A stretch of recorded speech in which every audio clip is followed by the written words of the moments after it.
Thank you. Thank you for inviting me here and making me follow the dancing Mexicans.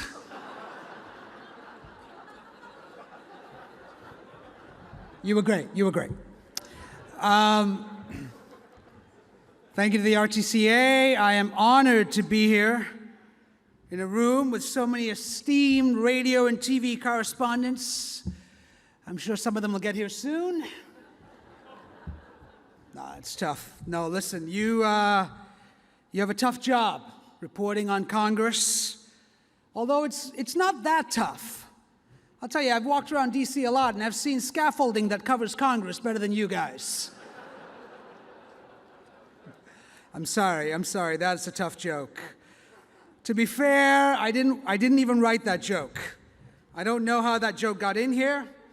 The thing is, I don't read the jokes before I sign off on them. So, look, I can't be expected to read all the jokes, okay? I mean, there were a lot of jokes. I don't know if it's one of my staffers that put the joke in here. It was secretly stuck into my joke list. Maybe you're saying, Aasif, why would you not read the jokes? Isn't that your job?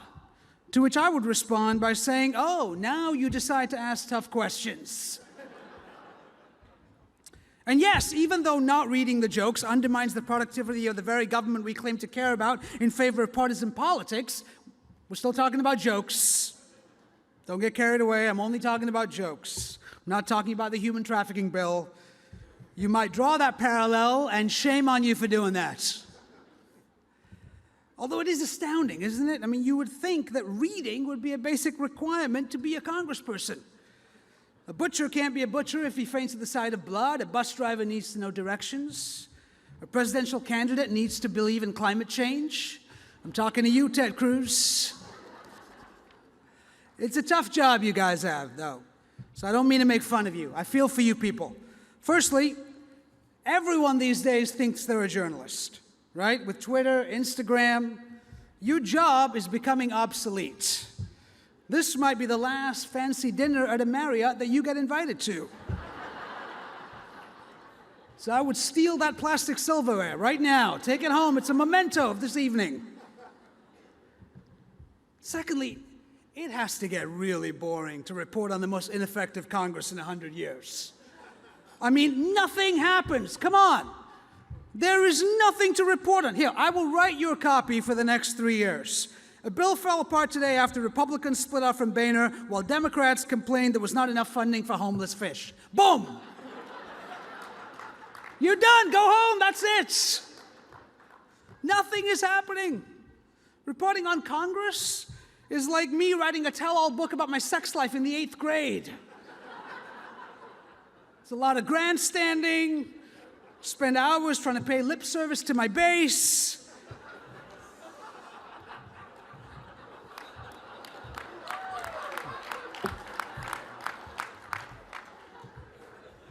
And finally, the day ends with me just in my room alone, filibustering myself to sleep.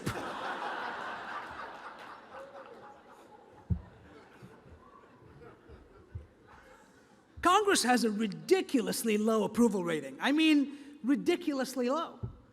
But Americans hate Congress, and yet it seems Congress people get reelected 90% of the time. It's one of two things. It's one, indicative of a tragically flawed campaign and election system, which includes gerrymandering and big money that somehow subverts the will of the American people, or two, it's number one.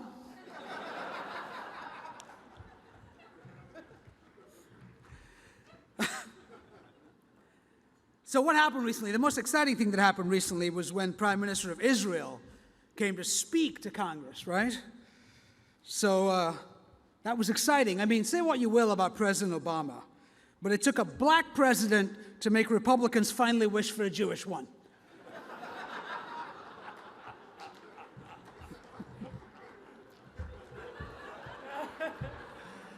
However, I wonder if Netanyahu is aware that there is only one Republican Jewish congressman.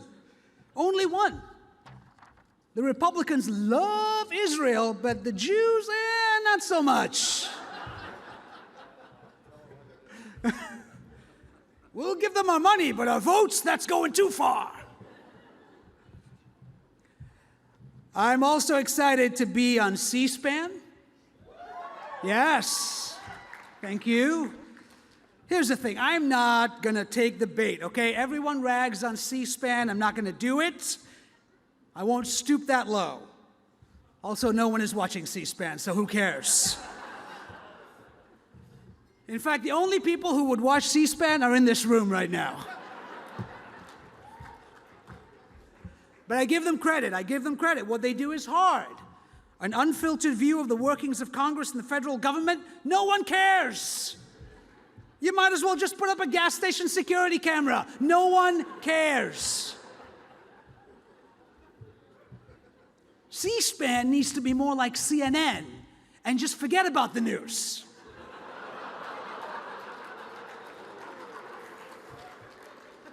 Seriously, last week I saw Anthony Bourdain break into the Situation Room with breaking news about the most amazing Philly cheesesteak that he had ever had. And that was riveting. That's what Americans care about, and CNN knows. The only way we are going to care about the budget is if the budget suddenly mysteriously disappeared. Then you create a budget simulator, you get Richard Quest on a panel. You put me right in the middle of the non-action. I'm riveted. Or you go the Fox News route. You get the budget to shoot an unarmed black kid and then rush to the budget's defense, arguing that the budget was written on white paper and that's why this is happening.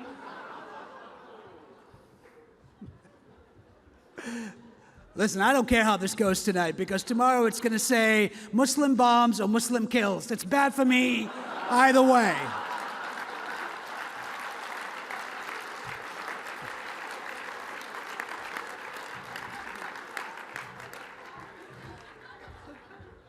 I'm just saying, scare me, yell at me, show me that being reasonable is treasonable. That's what I want. Or they can cover it like MSNBC, but their ratings are so much better it doesn't even matter. It's just some advice. Anyway, my larger point is I'm not going to make fun of C-SPAN. I am also honored to be representing the American Muslim community tonight. Thank you. So the two Muslims allowed in here? There's not a lot of Muslims in the media or the government. Fareed Zakaria, Keith Ellison, Wolf Blitzer ate a falafel once. Brian Williams said he interviewed the Prophet Muhammad, but I don't know about that.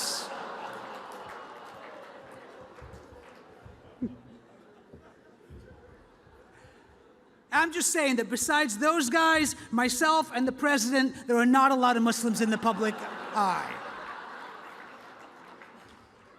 We know he's a Muslim.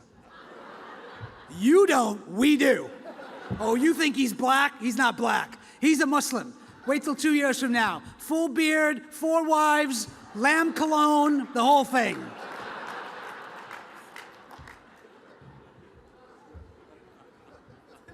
He's not here.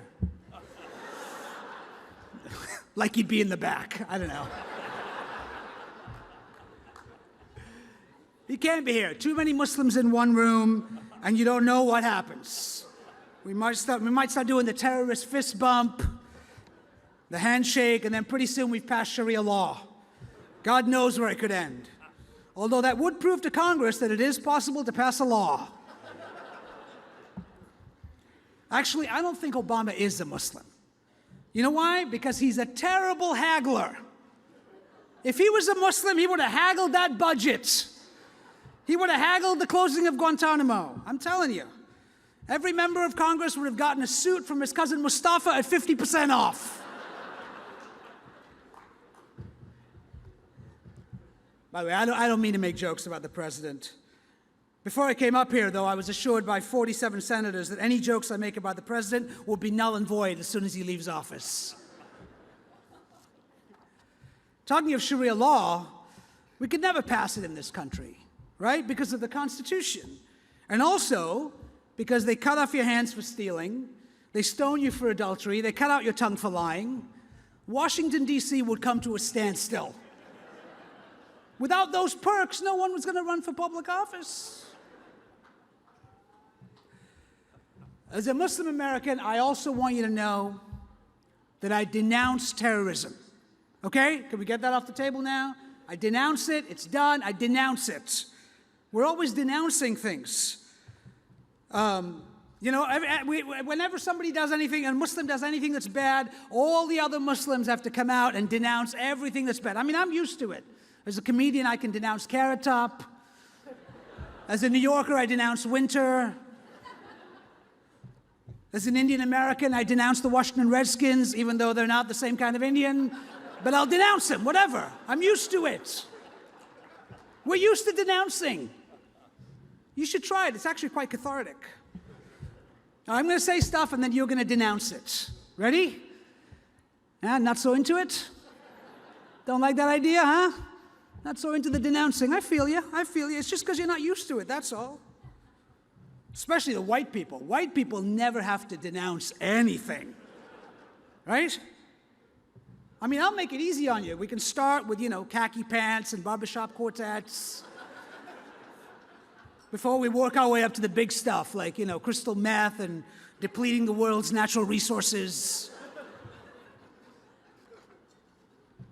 It's tough, man. When Muslims or people in the Middle East commit violence, it's immediately Islam. Islam is bad. A white person can write a Christian manifesto, shoot hundreds of people with a submachine gun, have a bomb in his car, and it's bad parenting. He's mentally unstable. He went off his meds. Why can't I be mentally unstable? Why can't Muslims ever be mentally... I want to be mentally unstable. I would love to be mentally unstable.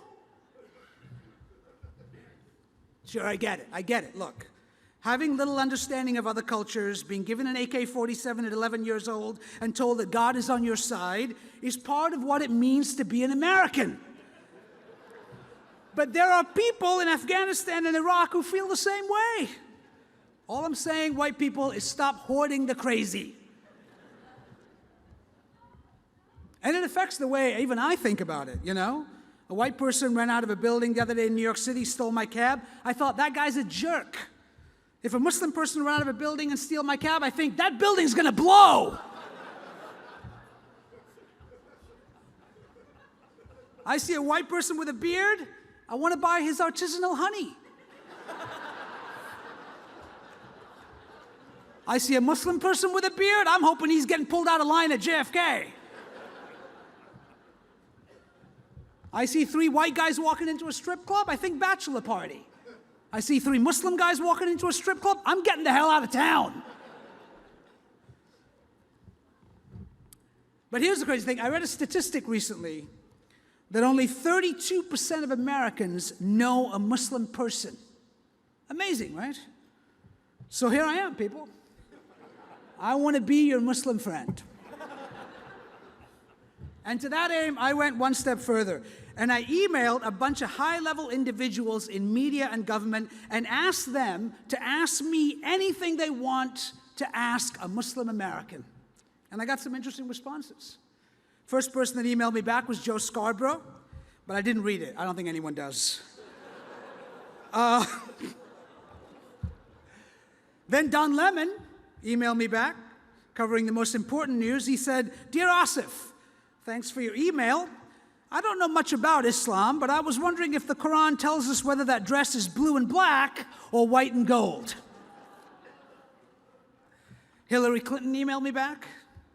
It's not the first time she and I have corresponded, actually. And as usual, she responded using only emoticons on Facebook Messenger. I don't know, maybe it's me, but I don't think that's the way the former Secretary of State should be corresponding with people. Former President George W. Bush wrote to me. He said, "Dear Aasif, I'm constructing a diorama about Islam. Would that be called a Ramadan-a-rama?"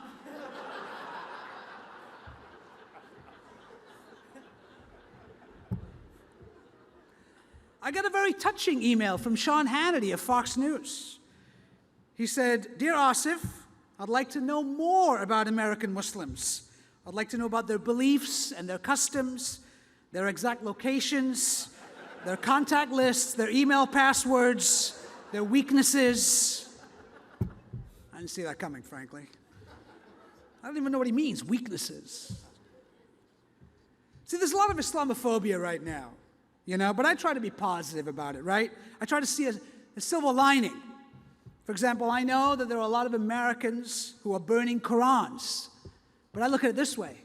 At least they're buying Qurans. And that's got to be good. I know there are many Americans who are protesting the building of mosques, but at least for the first time, those same Americans now know that that building with minarets is not a Mexican restaurant. And that's good. I have fun with the whole thing. I mean, when I get on a plane, I know I don't have to look both ways suspiciously before I put my luggage in the overhead compartment, but I do. It's fun. I know I don't have to count my steps from my seat to the bathroom in an Arabic accent. 1 1,000, 2 1,000, 3 1,000. I do it. It scares Whitey. Look, I figure if people don't want to make the distinction between a Muslim and a terrorist, then why should I make a distinction between good, scared white people and racists? Why? Since I was sending out all these emails to high-level people, and I am a Muslim, the Secret Service got in touch with me. I think that's a good thing. I mean, it means they're doing their job, and I applaud that. But I got an email at 4 a.m. that just said, "Yo, man, you up?" I didn't answer. Then at 4:30 a.m., I get another email. It says, "Seriously, dude, are you up?" So I answered. I said, "Yeah, sure, I'm up." Then I get another email back immediately that said, "Yo, buddy, how much do I tip her? She won't get out of my room. And what is the exchange rate in Colombia?" I'm freaking out now. I want nothing to do with this. 5:30, I get another email with a lot of misspellings that just said, "Yo, dude, I'm boning and emailing at the same time right now." I just shut off my computer at that point. No, it's not fair. It's actually been rough for the Secret Service lately. They've been getting a lot of flack, and it's not fair. And I actually wrote a letter to the president in support of the job they do.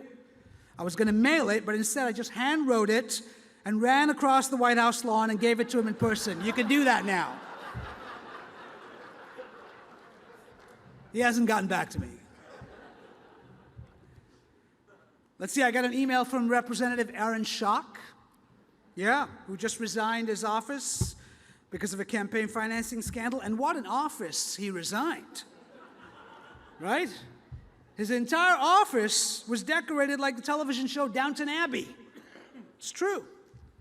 But to be fair, you're all hypocrites, because everyone in Washington is doing the same thing Aaron Schock did. I'm talking about the way he decorated his office. We're just talking about his office, people. Don't get nervous. Many DC notables are now decorating their offices based on famous TV shows. Joe Biden decorated his office like Hot in Cleveland. Mitch McConnell like Duck Dynasty. And Lindsey Graham just decorated his office with 19 pictures of Aaron Schock. He's got great abs, come on.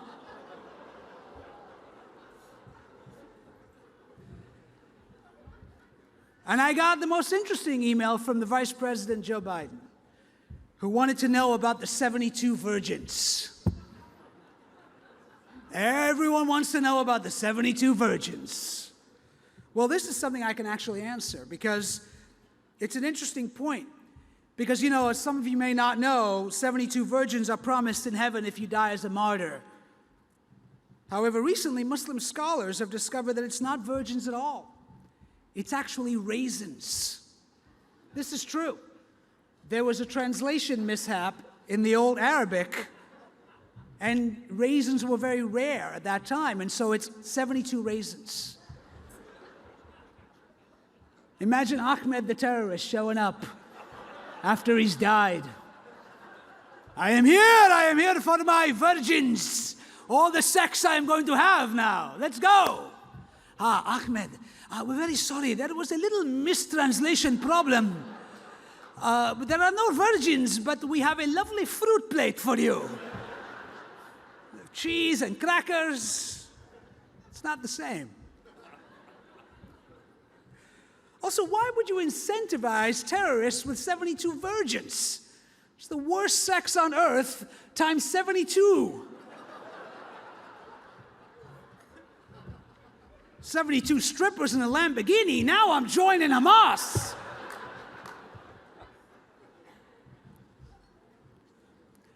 But you know, I'm always trying to think of ways to bring our country together, to overcome prejudice and racism. And I think it's time for Muslims in this country to come together and do what African Americans did a number of years ago when they did the Million Man March. I think it's time for the Million Muslim March. Am I right? Imagine that. 1 million Muslims marching down Broadway in New York City with the beards and the hijabs and the whole thing. But here's the best part. We don't tell anyone we're gonna do it. We just do it. The jihad is coming. Cover your babies in pork fat. Wrap yourself in bacon. They can't touch you.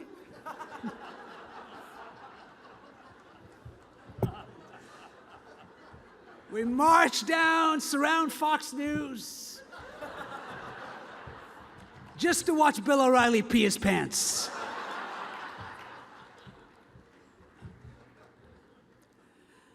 You know, guys, thank you. It's been a pleasure talking to you this evening, and I want to leave you with this. I know that you might feel like the congressional dinner is the junior varsity of the White House Correspondents' Dinner.